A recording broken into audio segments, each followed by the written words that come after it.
Today we have a very special episode. It's a little different. We're going to be talking to first former light heavyweight undefeated boxer Charles Duke Tanner, who on a first-time offense was sentenced to life in prison and served 16 years, then being released by being granted clemency by President Donald Trump, and who he met in prison will also be joining us, famed Pharma Bro, quote unquote, Martin Shkreli. The two made a special bond in prison and through boxing and through other things, and we're going to talk to him today. And this is definitely a different episode than usual, but we're very excited. Let's get into it.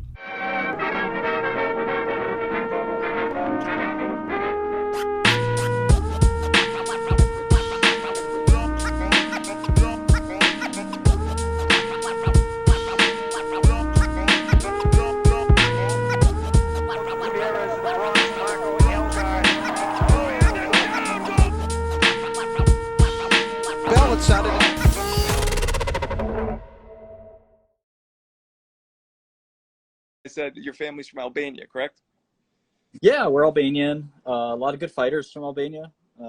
Maybe not so much on the boxing side, but certainly in the MMA side. And there's some boxers. There's one guy, the Kosovo kid. But in general, it's a belligerent fighting country. So. Oh, completely. Yeah. I grew up here too, and all the Albanians were definitely known to have wild tempers. Wild temper. You know what it's like. All right. Oh yeah. So you guys knew each other. You guys met while you were in prison, correct? Yeah. And you told me, Martin, that he taught you how to box a little bit. No, Duke. I'd let Duke introduce himself because he was a professional fighter. Only fighting I do is with my keyboard and fingers. I'm one of the best. I'm undefeated heavyweight champ at that. But yeah. When actually throwing punches, Duke definitely taught me a little bit, but mostly Duke was helping me with physical fitness in general, which is a different world, getting to combinations. And he showed me some stuff, but it was nothing, I certainly didn't become an amateur boxer or something. Right. My father boxed, interestingly. Did he? So dad was he an amateur, your dad, or was he just a street fighter, or what do you do? Yeah, my dad did a little amateur boxing, and it was a interesting sport. I was too young, but these are sort of war stories from my father. So sometimes they're, I believe them. I never saw him in the ring though. Were your parents from Albania, immigrated here? 100%. Yeah, they came to America as teenagers and. Sort of came back, and then started a family. My older sister was born in Albania, and I was born here. And we were just, happy-go-lucky immigrants, and always loved boxing growing up. Where in New York City did you grow up? In Brooklyn. What part? Near Sheepshead Bay, Midwood, Flatbush area. Okay. Yeah, I live in Brooklyn now. It's funny when I was growing up. Manhattan I'm 45, so back in those days Brooklyn was not what it is now. Now everybody's flocking here. Right. So okay, so I was asking him and we're talking about in prison when so what did they allow you to do physically, like play basketball? What was there? Yeah, Duke has more experience than I do. I've been to 3 prisons basically. Duke, how many do you say would you've been to? About 5. But I was at different levels, from the max, the medium, down to the low, where I met Shkreli once they took the life sentence off of me. Right. So for the people watching who don't know Duke's story, Duke was a professional boxer, undefeated. He got busted on. He was a first-time offender. It was, I think, 50 grams of coke. Is that right? Yeah, it was 5 kilograms or more powder cocaine. So go ahead. I was sentenced to a double life sentence behind it. I went to, fuck. Yeah, I went to trial, took a jury trial. It was my first arrest in my life. No real drugs. It was all, sham cocaine, no money or whatnot like that. But I executed my constitutional rights. And, wow. And the judge said, that he felt that I deserved it, a life sentence based on, you know, for whatever reasons. What You know state? what I mean? Huh? What state was this in? In Indiana. But in the conspiracy world, they come in and they bring, this person did this, so I'm responsible for that. This person had this, so you're responsible for that. And they threw everything on top of me, and I was the only one found guilty of the conspiracy.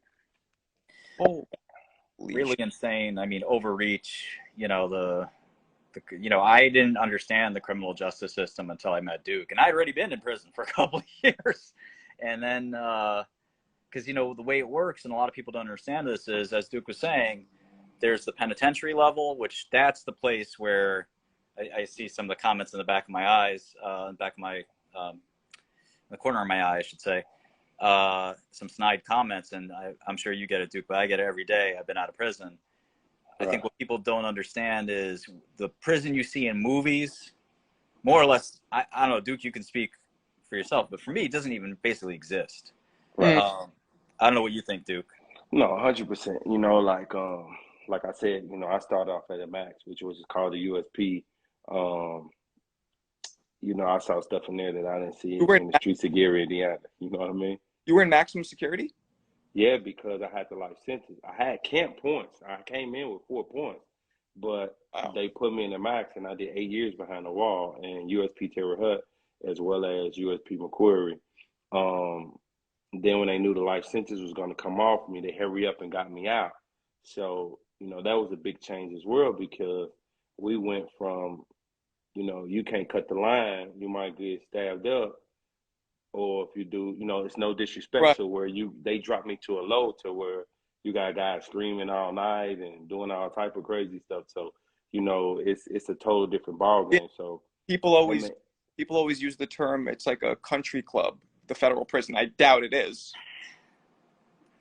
So what I was going to say is, like, some of the snide comments about people are making or make all the time with any prisoner is, you might get some of that stuff at the max. And again, Duke would speak more about it than I have, because I've never been to a penitentiary or even a medium. Medium is a step below. If you have a life sentence, you can't go below a medium. Isn't that right, Duke? You Correct. Can only go to a low. So I was at a low. That's where I met Duke, and he had to work his way down to a low.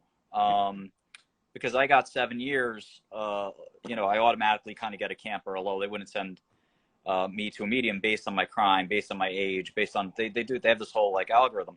And so for me, I got to start at a low and finish at a low. For Duke, he started at the worst possible place, and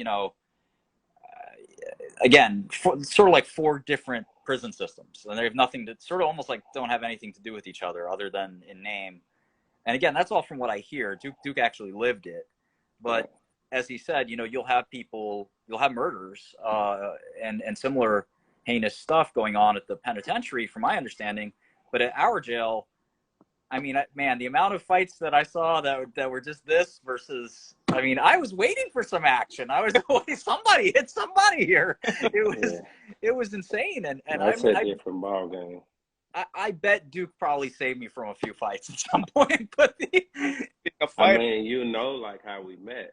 I used to say, he'd be on the computer a lot and he listening, and I used to use the term worser all the time, and it was driving him crazy. So one day he just shouted out, like, worser isn't a word. So I looked around like, this little dude talking to me? You know what I mean? You already then came up here and just walked in and got on the computer. You know what I mean? So I said, I gave him a pass for that. So then afterward, but, when he told me, he said, listen, I've heard you talk, and you're way a better educated man than that. That's not a word. And that's what started our friendship, to where he started to basically be a college professor to me, and I tricked him into working out, and that's how we swapped, and that's how our friendship bonded or whatnot, to where when you guys together in that jail together at the same time. We did almost like a year and a half before President Trump gave me clemency.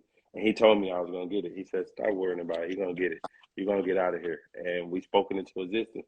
He helped me write different letters. You know, we wrote letters. We advocated with different advocates. You know, we sent different emails. You know, we would sit at the computer. He would, you know, he was a much faster typer than me. He Right. would type things up. You know, the administration didn't like it. You know what I mean? We got a Yeah. shop together before. I You know mean, what I mean? I had never, like, I had heard of Martin through a few years ago with the whole the medication, the AIDS medication thing, but I saw that special on TNT, whatever it's called. You know what I'm talking about? The one I saw that recently, and that's what made me reach out to you. And you know, I don't know much about the pharmacy, big pharma, and all that, but you were really funny how you would respond to a lot of people. I mean, very, you know, it was, you know, you were very very, very skillful at it. You know what I mean? And it was entertaining. And, you know, you, in a way, you don't take yourself too seriously. And I think that's important in life. But in jail, though, you weren't in the kind of situation where were you in the situation where you had to get out of things with your words, or that wasn't really a fighting kind of, like you said? I would say, like I said, knowing Duke, it helped a lot. You know, being cool with Duke probably gave me, I wouldn't say it saved my butt, but I would say it gave me more latitude to be myself. Whereas in the past, I'd probably be more careful with my words. I would just straight up tell people sometimes how I felt. And in jail, it's kind of like everybody knows who's cool with everybody else. So like people are like, oh, that's Duke's man, and vice versa. You know, oh, that's Shkreli's guy. You know, and you know, when you form that bond, that's really true. Our girlfriends end up becoming close friends. Oh, really? You know, which, I mean, it really was a true friendship. You know, I really every time Duke got photos from his family, from his son especially, I would tease him that his son's so much more handsome than he is. But you know, it's something I still don't let him live down. But right. You know, when the day he got clemency was such an awe-inspiring thing. How long were you down, Duke? I want to say 11, but it might have been 20. I was down 16 years, Oh my God. 3 months, and 21 days. The life sentence had came off for me. I did 11 years with the life sentence. So before the life sentence was taken off, and then they gave me 30 years, and you know you got to do 26 years off that. So I had my out day was 2030. My out day 2030. So what did they give you, Martin, initially? I got 7, and I did what I was supposed to do out of it. Whereas, you know, Duke got life, then that got changed to 30, and then that got changed to clemency. Free. So what did you do? Was it like half? Martin? I did 5 out of 7. So I was going to ask, you know, both of you, but this is more for Duke. I mean, psychologically, how fucking awful was that looking at those sentences? I mean, how did you even go? Oh man, you know, you gotta I mean, with me, it was my belief and my faith in God. You know, everybody got their own way to doing things, but you know, my mind was made up that I wasn't gonna die in prison. And like I said, you know, once the life got off of me, you know, I got even stronger in my faith. And then, you know, you get around, and then I started meeting Martin, like I met Martin. So he taken me into a whole nother world. You know, I mean, to where it's like people look like, okay, this guy hanging out with this guy every day, but it wasn't about all just because I know Duke, this, that, and the other.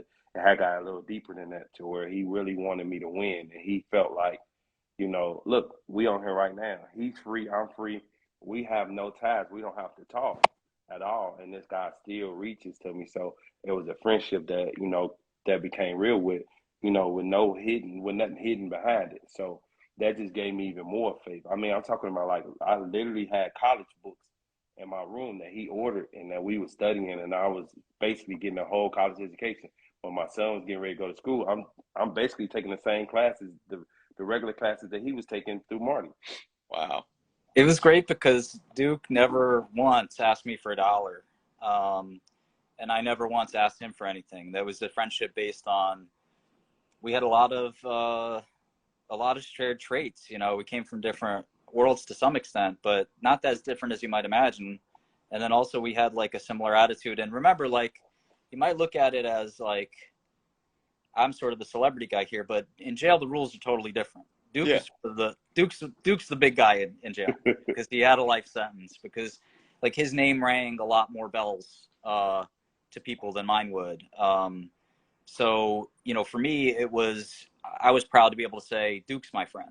That's the guy that is my friend, and not the other way around. Although I'm sure, the feeling was mutual. And like I said, that of all the people I met in prison, you don't form great bonds with people in prison because they're here today and gone tomorrow, right? Somebody might pack out of your cell the next day. Really? They're just gone, right? And you never hear from them again. And in fact, I would say that's 95, 98, 99% of how prison friendships end up. I mean, it's just the nature of it, right? And a lot of things be with hidden motives. You gotta think, so a lot of those guys are, I mean, I feel like everybody's gonna change, but you get guys that go and come back, and they break the code to where, oh man, I'm gonna do this, I'm gonna do that, to where, once we be seasoned with it and think that saw it so much, we just be like, okay, yeah, all right, the only way we'll hear from you is if you come back, and then you're gonna come with a whole bunch of stories needing soap and toothpaste and with your stories. That's what I liked about Duke. I'm sorry to cut you off, buddy, but Duke never told war stories, ever, which is my favorite thing, because I could go to him and talk about today. Everybody else wanted to talk about yesterday. Oh, do you know how much this and that I sold? Do you know what I did to this one guy this one time? Blah, blah, blah. Oh, my God. It is every day nonstop. And Duke was just a real dude I can just talk to about whatever. That's interesting. Staying in the moment is always psychologically better for people in general, than the past or the future causes anxiety, past causes depression. Staying in the moment is always kind of the best way to go. He really caught me up because I was in a different world, in a different mindset to survive from where I was coming from. So those months that we did talk, and then boom, they kicked me into the real world. Where the last phone I bought was you were before Martin got out? Yeah, I got out October 21st, 2020. And the day he got out, I was so mad. Were you? I was running around that jail like, why isn't it me? So Martin, I was happy for him. I'm kidding. Oh, you were out before him? No, I was happy for him. I wasn't mad. But I was joking. I was telling guys, because it's not every day people just walk out of prison, right? It's such a rare thing. And Duke is giving me some of the credit because he's a good guy, but he deserves every ounce of credit because he worked harder than I've ever seen anybody work. Everybody wants to get clemency. Everyone wants to get a pardon. He actually did it, and he did it by working the hardest. He made himself go viral. All from prison, which, by the way, is very hard to do. It's not like, so he had a dedicated group of friends and family and I joined the cause. I played this much of a role, but as did my girlfriend, Christy. Yeah, she wrote a hell of a story about me or whatnot that I felt raised the bar to even another level. Right. She took her time to write this story. And she did it on her own. Like, she put her heart and soul on. Actually, she was at the airport when I got out. She drove over to see me and hugged me outside those walls. Well, like I said, it was, it turned into something, a familyhood more than just a friendship because we didn't have motives behind it. And sometimes even Martin would be like, oh man, hey, come with another clemency story. They ain't doing nothing yet. And really don't know president that's still pending to go again, I got it before he left office. He did mine like 2 weeks before election, to where even when I got out, my release was used in a campaign ad that we got 6.1 million views off of. So seeing me get released. Clemency can be awarded by the president to anybody. There's no restrictions to it. Federal, yeah, no restriction, and it doesn't. Yeah, and it doesn't take your conviction off, but it stops your time. You know what I mean? And it pushes you out the door right there. Okay. So Martin, when you got the sentence, what was your mentality like initially when you first were hit with this? Okay. I was really lucky. So I was in jail. I was remanded for making this silly joke about Hillary Clinton that was reckless, but intended completely humorously, but it wasn't taken that way. So I ended up getting hauled into prison, and I've been waiting for months to get a sentence. And I thought my sentence would be shorter than it was, but I made kind of like this chart of outcomes, right? Like, okay, if I get 3 years, this will be what it's like, et cetera, et cetera. And when I got 7, I was a little surprised. It was a little more than I thought I'd get. But I said, listen, this is like doing a master's degree or a PhD or something. I can do this. It's 4 years. People go away to college for 4 years. They come back. They're not turned into, zombies. Right. And that's why I respect Duke even more, is that when you meet people in jail who had been down for 10, 15, 16 years, and Duke can tell you this, but I can tell you for sure, as sort of a newbie to prison, they're different people. There's a syndrome that we call it burnt out. Burnt out. Or institutionalized, and it starts setting in around year 5, year 6. Some people haven't accelerated, but by the time you hit year 15, I mean, it's sad. I shouldn't be laughing, but Duke and I are smiling because we know watching these people what happens to them, and it's this deep institutionalization that's really scary. All of a sudden, everything in your cubicle or your cell becomes like like the Taj Mahal to you, even though it's this dingy little like 12 by 12 cell. It's all of a sudden your palace, which kind of makes sense, and like somebody coming into your cell with the wrong shoes on or something, scuffing up your floor, that could cause a massive fight or a riot or something. And it's like the mentality that goes into life once you've spent 15 years in prison is so clear. You can even spot people and say, that guy's probably been in 7 years. Oh, that guy's probably been in 20 years. You can see it. 100%. Wow. And Duke was like the only guy who had done that much time that actually was relatively normal. Like you said, you'd think about 16 years taken away from your family, taken away from your friends, taken away from society, your best years of your life. In Duke's case, he's a prime athlete. Yeah, his career. Right. Yeah. So did you say that you went to jail for making a joke about Hillary Clinton? Did I hear that right? It was complicated. I wasn't charged with that, but I was on bail. So when you're on bail, the rules are different. You have to be really on your best behavior. And I made this kind of crass joke, and the judge said, that's it, your bail is done. And because they felt like you weren't taking everything seriously, like you were mocking. A little bit of column A, and it was kind of a threatening joke. But again, it was kind of like one of these freedom of speech type jokes that wasn't like intended to be violent or crazy, but it ended up getting construed that way. And that was that. So I ended up in MDC Brooklyn, which is a fairly difficult place to be. It's not a U.S. penitentiary, but it's not Camp Fed either. And it was interesting. What did you I remind me, because I don't remember, what were you actually convicted of? Fraud. Okay. And did you admit to it? I don't really know the details. No, I fought it. I did what Duke did, which is, and Duke taught me the phrase, and I say it to this day. It's very simple, 2 words. It's pick 12. There you go. And pick 12 is something that you say in a defiant way. It means find me 12 jurors, because I'm not admitting to anything. Okay. I'm not guilty. You were claiming that you were innocent from this. I still claim that I'm innocent. Okay. I respect the fact that I made a mistake. I was acquitted of actually 5 out of my 8 charges, which nobody likes to talk about, but the jury found me not guilty of most of the allegations, and it's hard to beat all of the allegations at a trial. Usually, your chances of winning a criminal trial in general are close to 1 or 2, 3% at best. Oh wow! So it's pretty brutal. I got a better chance of beating Mike Tyson in the ring, to be honest. But and Duke, you actually admitted to doing what you did, right? No, I went to trial, and I got found guilty. I didn't admit to the things that was done. I admitted to breaking the law. For clemency, you have to admit to your guilt, but a double life sentence, you know what I mean? Are you serious? That's crazy. So, like, once again, and I tell everyone, I broke the law, but a double life sentence, come on, man. Like, this is crazy, People make mistakes, 5 years would have been appropriate, maybe 10 right. at first. So, and in my situation, it was only a cooperation plea, and I chose not to do that because that's my constitutional rights, and I want to accept responsibility for what I did. And when I didn't do that, it was like, okay, go to trial. Go to trial. And it's funny what Duke's saying.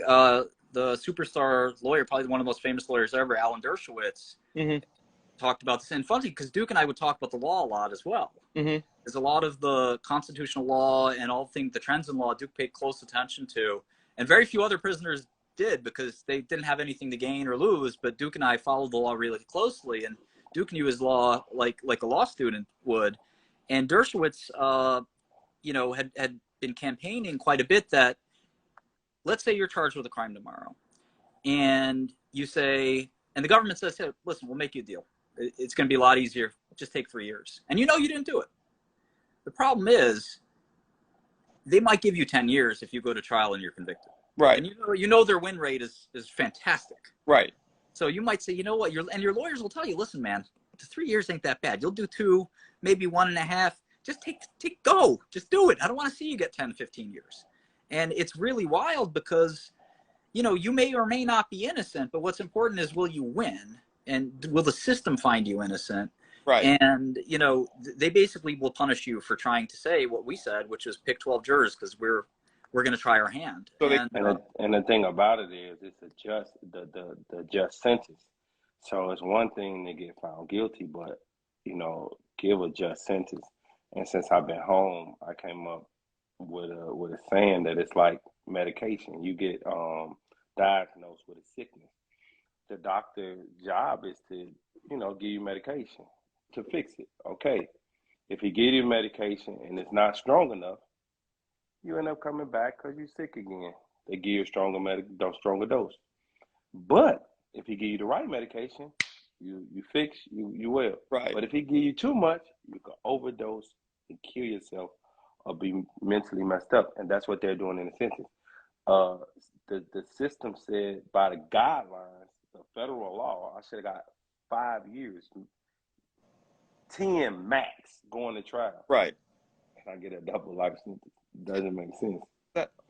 You know what I mean? So we look at guys, even in Martin case, some cases that we was reading, guys, quote unquote, did what he so-called supposedly did 3 times the dollar amount, didn't do other things, that he did, to fix the problems, and they got less time.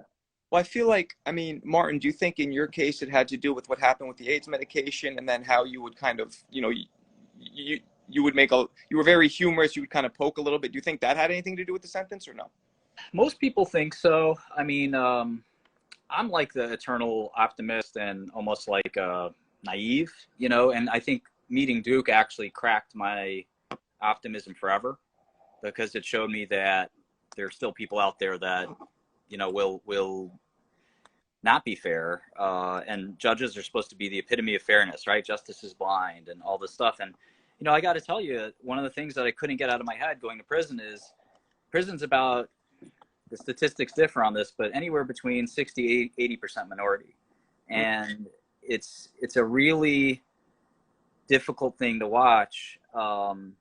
People who are generally, I spend about $15 million on my lawyers. Oof. And every time I say that, people think that that's insane. There are people that spend more than that. And the average guy in prison doesn't have 2 dimes to rub together. Right. Spending money on an attorney is not in the question. So they get an attorney who's, sponsored by the federal government. It's a lottery. Most of the time, you're not going to get an attorney, and you're also coming into prison with oftentimes a limited education, a limited sort of set of funds. You're in a position where, you're distrusting of the whole process to begin with. It's going to be a really difficult thing to navigate your case easily, and it's sort of a systematic, and I'm a Republican who's sort of pretty right wing, and I generally don't believe in this stuff that is often a liberal line of systematic racism. But I saw it with my own eyes. You couldn't deny it, that you have a system that's sort of intended to keep, or for whatever reason, maybe it's not intended, but it happens to have this sort of circular effect on the Black community and other minority communities, especially from the inner city. And that includes poor white people too. Right. It's often something that you see just in poverty. And I don't know how Duke feels about it, but I couldn't ignore that kind of obvious, what's going on here. Why is virtually every white prisoner was either a sex offender and that was the majority of the white prisoners, and a handful of fraud guys. And then everybody else is just sort of inner city minority that was there for guns and drugs. Well, do you think that's a wrong characterization? No, not at all. And if the internet wouldn't have came, the numbers of the race would be way off track. Well, I was going to ask you, Duke, do you think that your sentencing was a racial thing? Like, why else? I'm past that because at one point, yes, but I got a good wife friend, got a life sentence, and still got it right now. You know, so but my point is what I think Martin is saying is just the system needs to be looked into. Yeah. It needs to be checked out. You know, they did some things with the First Step Act that Trump signed that freed so many people. You know that. So with that being said, it's just so one sided to a standpoint.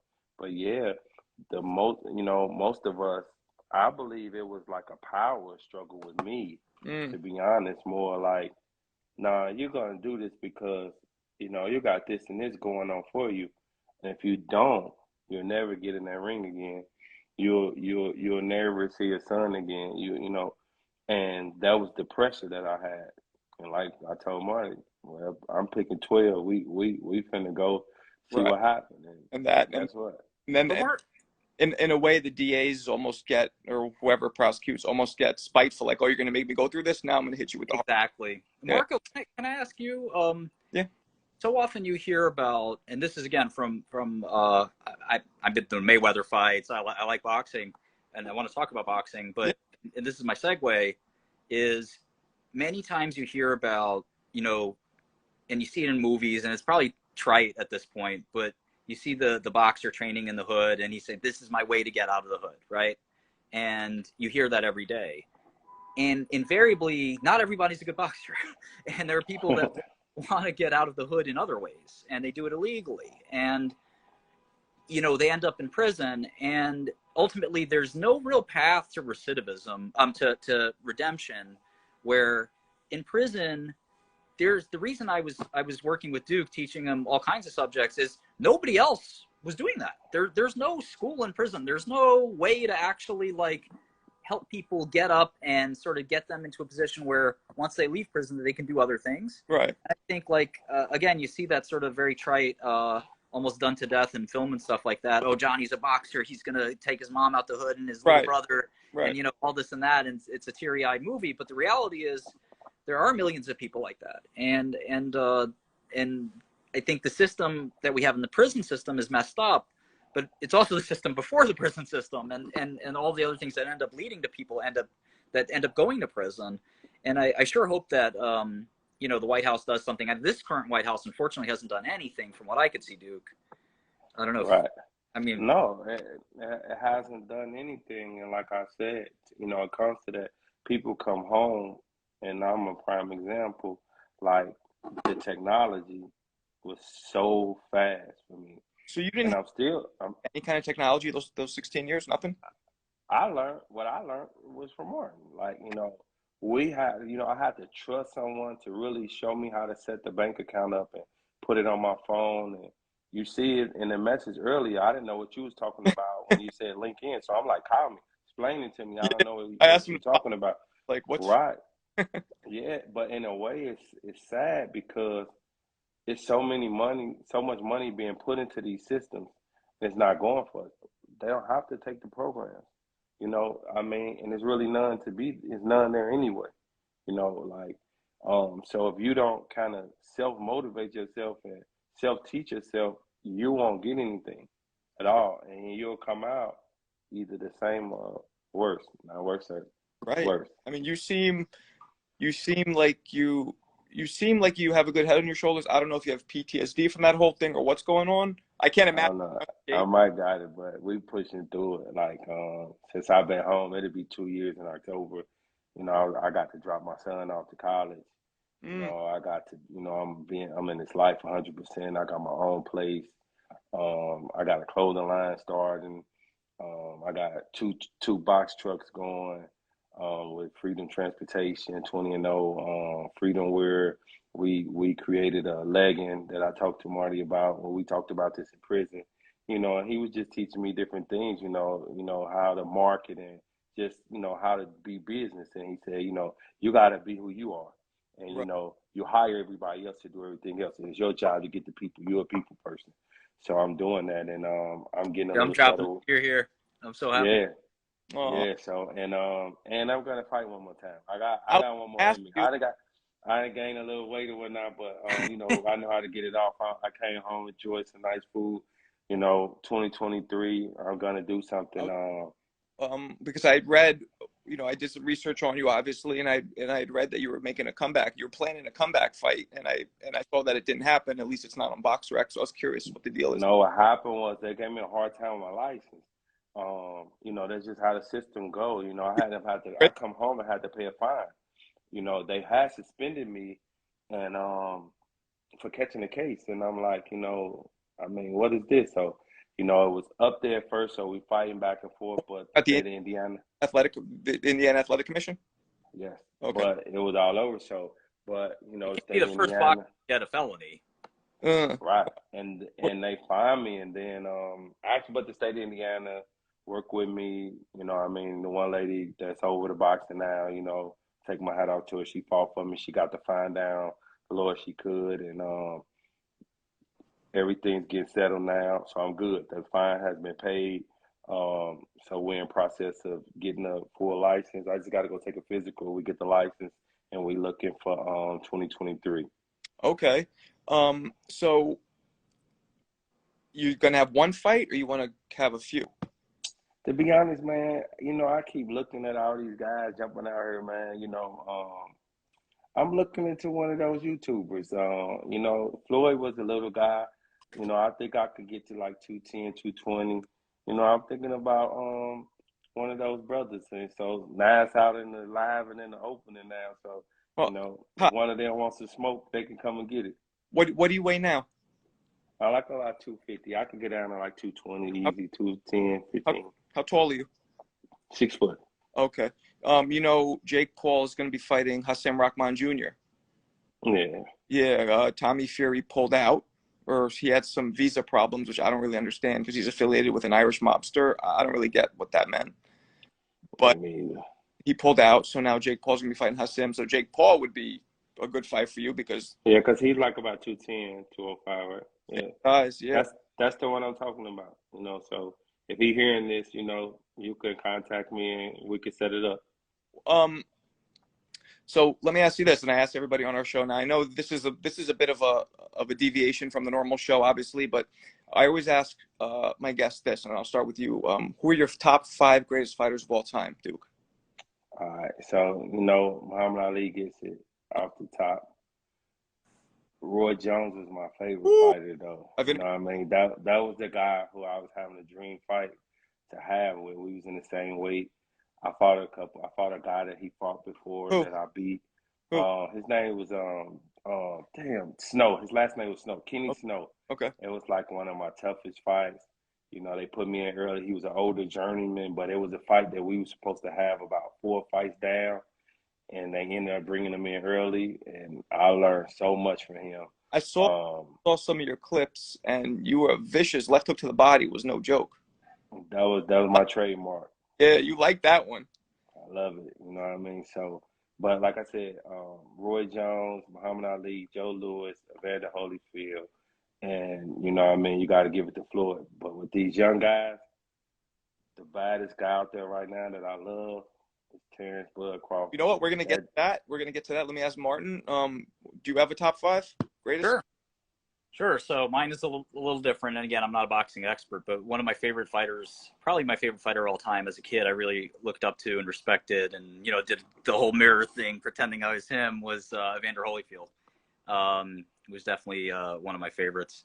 I got to go with Tyson just because you know he popularized boxing. He polarized the world. He was such an amazing powerhouse fighter. You know, I have to give, of course, to Ali, but you know, one guy I really liked was George Foreman. You know, he's sort of, I think was sort of, I don't know. Again, I'm from the outside looking in, but you know, I think it's, you know, his sort of record as a boxer for fans of today, you know, sort of he gets lost on them because he's done so many things outside of boxing, I think. Lennox Lewis always impressed me as like this, you know, gentleman's boxer, you know, always like that. And then certainly watching Floyd in Vegas a few times was an absolute blast. I flew out the whole company on a private jet to go see Floyd fight Pacquiao, and it was a blast.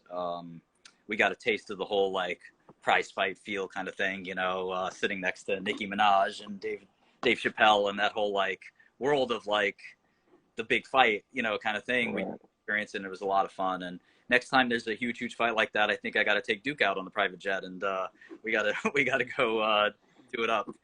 Right. Okay. Those are good. So now the next question, which you kind of started answering, who are your current top 5, Duke? Bud Crawford, man, that dude is amazing. I think he's gonna beat Spence. Me too. I like Bud Crawford. I like Tank. I like Shakur Stevenson. Okay. I like the Charlo brothers. I like both of them. And be watching out for this kid named Breon Gorham from Houston, Texas. Okay. It's my nephew. He's 12-0 with 11 knockouts. Oh, okay. 21 years old. Punch with both hands hard. Okay. And he just got to spar with Shakur Stevenson, and you know, to check him to see where he's at, and it was he got some good work, and I can't wait till I can move around a little more and be with him. And when I go to training camp, he will be there for sure. So, you know, just to get, you know, I wanted him. He just got to sharpen up a little bit, but he's still young. He's growing, but he punched hard. His name Breon Gorham, grind time. Look him up. Look him up. You know what I mean? He got that 1-2 knockout. He just beat a guy that the pit bull guy went 7 rounds with. Mm-hmm. He stopped him in 2. Okay. Body shot, same body shot. Okay. Martin, do you follow current boxing? No, I'm out of the loop. Completely.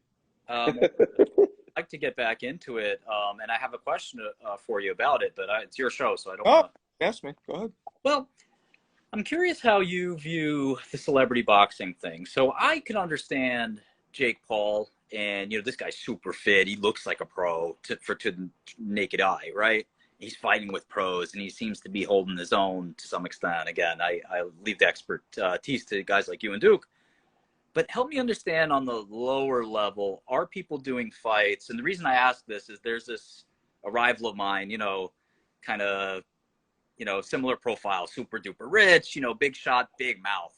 And he even said, I'll fight Martin for money. And I'm like, okay, listen, you know, I know I got the dog in me. I mean, I got the fighter spirit. I don't have the body. I can get the body. You know, 6 months, I'll get the body. Okay. I failed at a mother effing thing. Okay. You know, I will train the hardest anybody's ever trained. Okay. Are guys doing that kind of stuff now? Is that popular? Is that a business model you even see? What if I fought Mark Cuban? Like, is that something that, you know, would be a thing that people would want to see, or is it just? Let me ask you first. Who's the person who won the fight, or you not want to say? I'll say his name's Jason Calcanis. Okay. And he's, I don't know what you do with language on this thing. I don't want to say anything. First all you want. Yeah, he's pussy. And I would not beat shit out of him. So that's his point blank. But you know, he's a little older than me too, so he I don't know what he's thinking. But I'm 5'9" and 150, but Floyd Mayweather's, you know, unbeatable, and he's not that different in weight class. He's also extremely talented. But point being, you know, is that a thing, or is it just guys like Jake Paul that are just look like $1 million and are? The way I look at it is, it started during COVID when Roy Jones fought Mike Tyson at exhibition. Right. That shined a light on exhibitions, and we were all starving. I mean, were you guys in prison during COVID? Yeah. You were. Okay. So in a way, you're lucky you missed that. That's the only thing I could say. You're lucky you missed it. It was a fucking nightmare. But sucks. But everybody was starving for anything, so everybody watched it, right? And it kind of took off. Then you have the YouTube guys. There's Ryan Garcia and Jake Paul are 2 guys. Ryan Garcia is a real fighter, but he built a huge YouTube following, you know, and he does all little videos that have nothing to do with boxing. He's a good-looking dude. And Jake Paul was, I don't even know his background. I think he was a Nickelodeon kid, right? And then he started doing YouTube videos. But I know, you know, Zab Judah, I'm real close with Zab. Zab has seen Jake Paul spar and said that Jake Paul could fight. Like, and Zab wouldn't, you know, Zab. That's what I was going to say. Like, you know, whoever's putting those gloves on, getting in there, I mean, you know, that's a man sport right there. So you respect. cannot disrespect it. You gotta respect those guys. They going in there, so they could say what they want about Jake Paul or whatever. And actually, I want that challenge to be the first thing out because I see he want to really be a fighter. You know what I mean? So now with the other things that's going on with some of the other exhibitions and things of that nature, yeah, it's some fun and play, but it still take a man to get in there to get punched in the face. Because you're getting punched in the face, you're gonna get hit. You know what it's like. I was a pro. I was an amateur as well. That's why it's so easy to criticize. But unless you've been in there, you know what I mean. Nobody should criticize any fighter. Like I hate when people call fighters tomato cans or bums. Anybody who gets in there has balls. There you go. That's the thing, right there. Yeah. So I think. So Marty, if you want to fight this guy, I'm gonna train you for the fight. We're exactly. going at it. Let's go. Did he really offer to fight you? Was it serious? I think he was semi-serious. And another guy whose head I knock off is Charlemagne the God. This guy's just been asking for an ass whooping for a long time from a lot of people. He's a radio show guy. This is everyone. Martin, I actually own a comedy club in Brooklyn. That's like my full-time job. So I know Charlemagne, well. I know him well too. I was on his show, and I had to resist myself from turning that into a boxing match. Well, I didn't see it, but I know he tends to. I didn't see you and him, but I know that he tends to. It was bad. No, he riles guys up in general. I mean, Birdman almost took his head off. Yeah. He's not. I don't think he even has a dream of ever becoming a physically fit guy. I played basketball in high school. I wasn't a boxer, but I was very, very fit at one point. I can return to that at some point. I focused on, growing my bank account instead of growing my biceps, but I can switch. Right. So he's another guy you'd be interested in throwing down with. Would love to. I mean, I think half the world wants to see Charlemagne get knocked out. So, I think with your background, and your notoriety, I think it'd be pretty easy for you to get a fight. You know what I mean? Now, everybody a lot of people want to get knocked out as well. They want to see you get knocked out. That's Marty, the thing. So they gonna want to happening. Thing like the same thing with Floyd Mayweather, with Muhammad Ali. People either want to see them win or get fucked up, but either way, they're going to pay. They're going to watch. Yeah. I could do an exhibition. I mean, I could be the undercard I meant for a more serious fight. I mean, but Soldier Boy, did Soldier Boy ever fight? I know he talked a big game about doing it. I like him. I'm friends with him. But did you? No, I'm cool with the guy who runs the Celebrity Boxing. Like I'm actually going to be working with them, doing a podcast with them. But I think he might have fought on that. I'm not really sure, and that's blown up. All of these things have blown up since the Tyson Roy Jones exhibition. So now's the time. Yeah, because a couple football players fought. Yeah. Ocho Cinco fought. Yeah. That's the football player. Yeah. He was winning. He was winning and got caught at the end. He was kind of winning, got caught with a good shot, but he got back up. Like I said, it shows. Like you said, they got balls. They getting in there and punched in the face. It take a lot. Yeah. But right now, though, Bud Crawford is the GOAT. So has this celebrity stuff brought attention to mainstream, sanctioned boxing? Well, no. Yes and no. So a lot of fighters are very upset because Jake Paul's coming in and Jake Paul's second fight, he made almost $1 million. And Duke, how many fights did you have? You probably made nowhere near that. Man, I ain't made over 15,000. There you go. So a lot of fights on TV are pissed off. And that was a TV fight. Mm-hmm. Exactly, on ESPN, right? I saw that one. So a lot of fighters are very angry at Jake Paul, but the truth is, it brings more eyeballs and it brings casuals, as they call them, to the sport who otherwise wouldn't be there, wouldn't give a shit. But it picked boxing back up some. Yes, I think it does. But a lot of fighters, purists, are against it. But I think it's more like they're salty. But it goes back to where we can both probably name 10 champions that nobody wouldn't know. Mm-hmm. They wasn't the money getters, but they was great fighters, top of the line. Like I know a cruiserweight fighter that he was the IBF cruiserweight champion of the world, man, Adolfo Washington from I sparred with him. I learned so much from him, but people don't know who he is. So he wasn't a popular fighter, and the popular fighters, the De La Hoyas, the Mayweathers, those are the ones that get the money. So therefore, you gotta, their management team, they need to get back with their management team, and they gotta be, they gotta give the people what they want. The people gotta want to see him. Yeah. Look at Tiro Gotti. He wasn't even, he wasn't a main-time world champion, but guess what? He made a lot of money because the people wanted to see him. So with that being said, they need to get back with their team and maybe even move on and get with a better team. Yeah, I mean, Jake Paul is headlining pay-per-view cards, and he's only had 3 fights. What kind of shit? Go. So that shows you, I think, how popular it is. So yeah, Martin, if you want to do it, I think you should. I think now's the time to strike. One of the things that Duke knows about me is they never back down. So whether it's the government, challenging me, another business person in business, or another, I mean, it's just, you can never say no. I mean, in prison, it works that way too. I mean, no matter, it doesn't matter if you're 5'5" and 100 pounds soaking wet, or you gotta go. And you gotta go. You gotta go. There's no choice. Yeah. So yeah. It doesn't work that way in real life, of course, but still, I'm just sort of, like I said, I got that dog in me. I mean, it's just who I am. Yeah, and so Duke, your fight is going to be next year sometime, right? And yet, I think so. We're talking about some different things. They just built a new casino in Gary, Indiana. We thinking about doing something there in my hometown, and then to get a tune up, and then jump out there with somebody, and then I can really focus on my nephew and start my own promotional company and did you go make some money. A light heavyweight, or he was a cruiser named Terry Ray from Terre Haute, I think. Yeah, Terre Haute, Indiana. Yeah. So I used to train when I first turned amateur. I was up in Kevin Rooney's camp, who used to train Mike Tyson.